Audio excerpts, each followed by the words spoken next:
I must have redid this animation 3 times. After I was satisfied with the result, now I'm showing you how easy it is to do character animation with just one flour sack.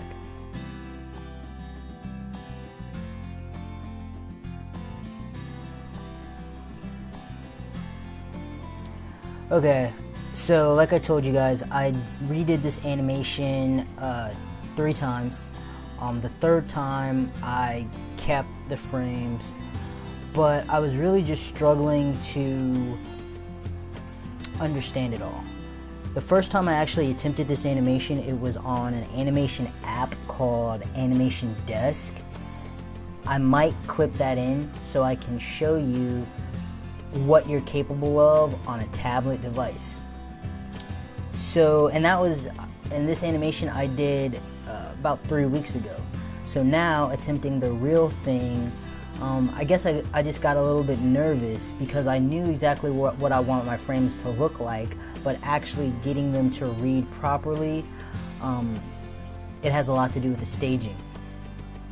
Let's not waste too much time. Let's just get right into the basics. Of course, you know, and I'm not going to say this for every single time because we're pretty high in the level 1 series, so you should already know that you need to set up your keyframes. You should already know that you need to get some rough timing together. So I'm going to tell you what you don't know, what you might not know.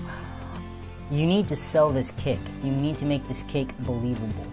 And if you look at my frames, I have a anticipation frame where he's kind of about to kick the kick or kick the ball, and then I have a build up where I make him basically draw completely backwards. And to do that, I just extended it. And then to continue that anticipation, I extended that frame one step further by making a very nice curve in his spine, his flour sack back, to extend that kick just as much as possible. A lot of professional animators, they will push a pose and then they will tell you to push it just a little bit more, to push it until you can't push it anymore. And I felt like at this point that was as far as I was willing to make that kick go, because I didn't want to lose model too much. Now, in my animation app kick, I went from basically him rearing back to kick straight to he kicked it. You don't even see the impact shot.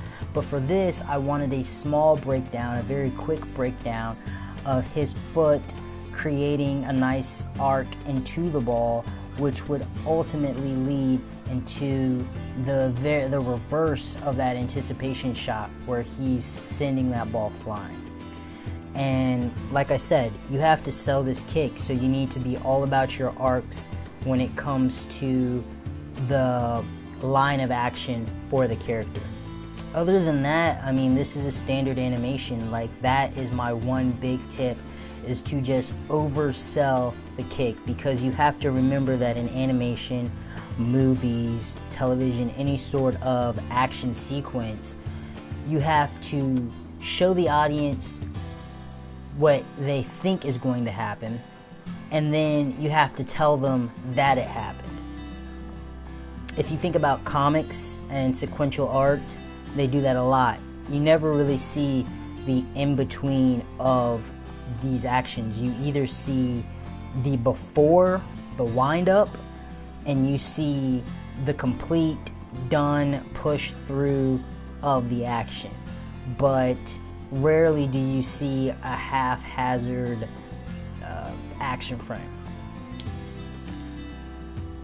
I mean, and to be honest, I probably could have left this in between out of the animation and it still would have read just fine. So what I want you guys to try is try to mess around with this.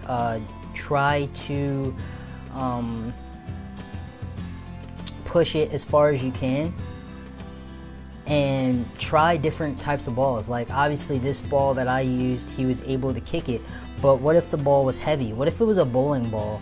And what if instead of it flying off into the distance, he really hurt himself? I mean, that could have been an option too.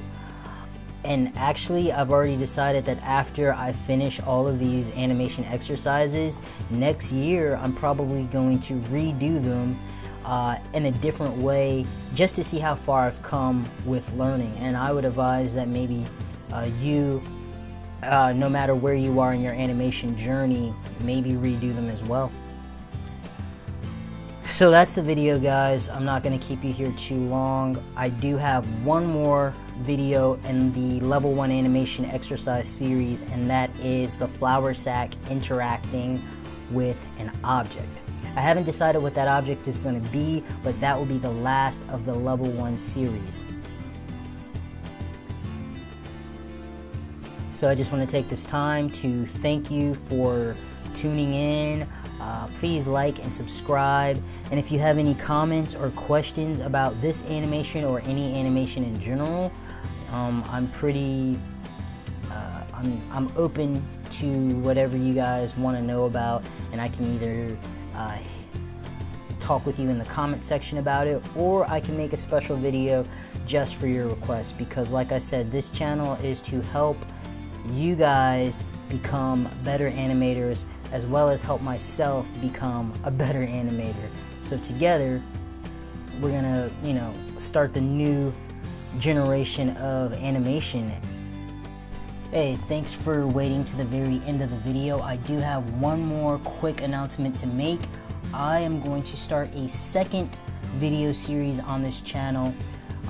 It's not exactly animation, but it is related to animation. I'm going to start creating characters for animation because the next level of the animation series is simple character animation, and I don't have any characters.